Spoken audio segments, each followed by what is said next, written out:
Welcome back. After 2 years of war, the remaining living Israeli hostages are now back in Israel.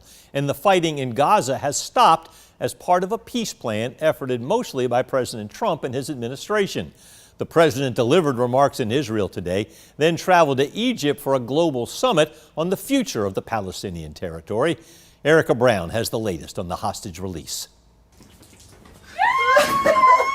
Emotional reunions filled with tears, excitement, and relief as the released Israeli hostages embraced their families after more than 2 years in Hamas captivity.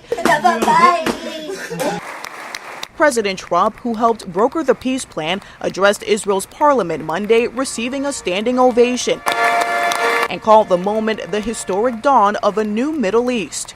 This is not only the end of a war. This is the end of an age of terror and death and the beginning of the age of faith and hope and of God. As part of the deal, nearly 2,000 Palestinian prisoners were returned to the West Bank and Gaza, greeted by crowds of supporters.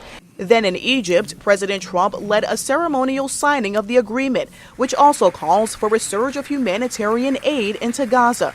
Leaders from more than 20 nations joined President Trump for a summit to discuss the next phases of the peace deal, but representatives from Israel and Hamas did not attend. For the people of Gaza, the focus now must be on restoring the basics of a good life.